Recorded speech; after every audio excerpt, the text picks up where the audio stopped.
Do you want to eat the same meal that Yeshua, Jesus the Messiah, ate the night before he died? In 13 days, you can. If you don't know, Passover is just 13 days away. This is according to the biblical sighted moon calendar. Yesterday in the Holy Land of Israel, on Sunday, March 30th at sundown, the new moon was sighted and the barley was declared AVIV, or ready. That means that we start counting 14 days. And in 14 days from that day that the new moon is sighted, with the barley being AVIV, we keep Passover. This is a commandment that was given to the children of Israel at Mount Sinai after they were liberated out of the land of Egypt.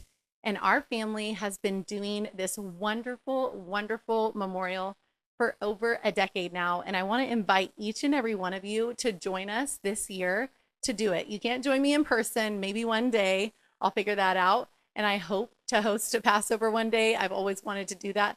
But you are invited to celebrate and memorialize the Passover. What is the Passover?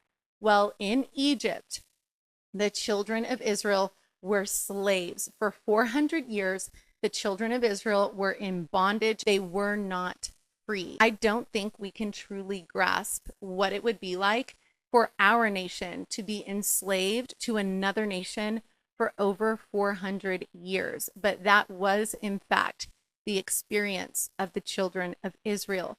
They were enslaved to the land of Egypt for over 400 years.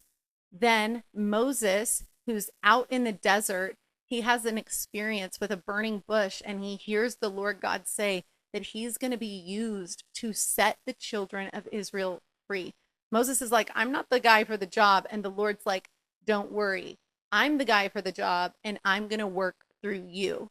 So then Moses goes back from the desert outside of Egypt towards Egypt. He comes to Egypt and he starts telling Pharaoh to set the children free. But God hardened Pharaoh's heart, and Pharaoh refused to set them free. There were plagues that were let loose on the land of Egypt. The last of those 10 plagues to hit the land of Egypt was the plague of death.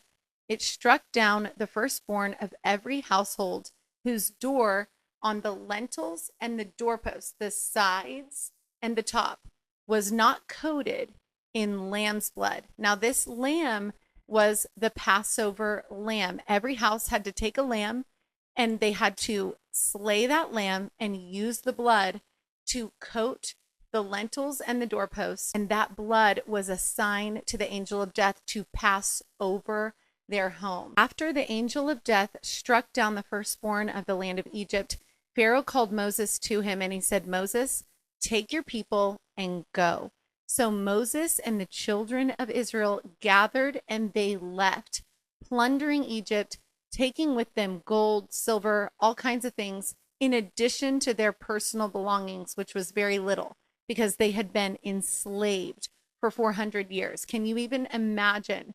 Your grandpa's grandpa had been enslaved in this nation probably, and you're leaving on foot with your freedom after 400 years. They go into the desert and they eventually end up at a place called Mount Sinai, or Mountain of Laws. Jebel al Laws is what it's called today. What's amazing is that the children of Israel were able to go to this mountain and encounter the voice of God, to the point where they said, hey, we don't want him to talk to us anymore. If he keeps talking to us, we are going to die. So Moses had to go and tell God, like, hey, they're kind of afraid to hear your voice from this point forward. Can you just tell me and I'll tell them? And the Lord said, what the people have said is good. And then continued to give his instructions to Moses, who then turned around and gave them to the people. There's so much to cover in the story of the Exodus, but I will just say the first Passover happened in the land of Egypt when the Passover lambs were slain so that blood could be put on the lintels and on the doorposts to protect the firstborn of the children of Israel from the angel of death, from the 10th plague that was going to strike Egypt. The children of Israel being protected from the angel of death in the land of Egypt was just the beginning of the story of the Passover. Later on, we would see a truly spotless lamb, Yeshua, the Messiah, the Son of God, be slain on Passover, shedding his blood for the sins of many.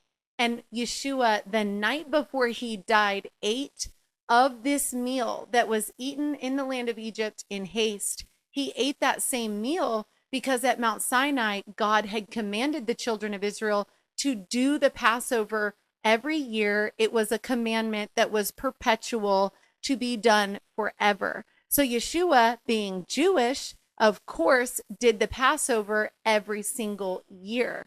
But the year that Yeshua would be crucified, he ate that Passover meal. And on the next day, an actual criminal, a murderer, was set free on Passover. And Yeshua, who was completely innocent and of course did miracles, signs, and wonders, was killed. But this was all by God's design. You see, Satan didn't understand the plan from the beginning, but Yeshua and the Lord God knew the plan. The plan was to come as a living sacrifice in order to liberate us from the bondage of sin. Yeshua did this Passover just as every Jew would. That's because God commanded the children of Israel to celebrate Passover every year so as to teach their children what happened in Egypt, so that they would never forget the miracle signs and wonders of the Lord God. How crazy is it that 2,000 years later, Yeshua, the Messiah, the Son of God, who was born of a virgin, came and he sat and he celebrated Passover just as any Jew would have at that time. And he looked at his disciples and those who were with him, and he broke the bread that had been pierced. And he said, "Do this in remembrance of me." And he ate, and he drank the wine, and he said, "This is my blood poured out for you and for many.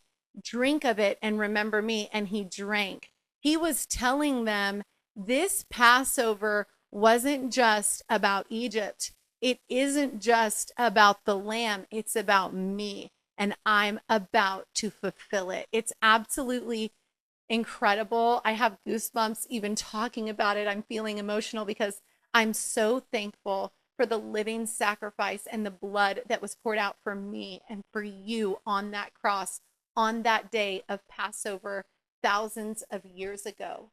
Now we have an opportunity to celebrate it in just 13 days. I'm so excited. If you need any information about keeping Passover, let me know in the comments and I'll do my best to make a video in response to your questions.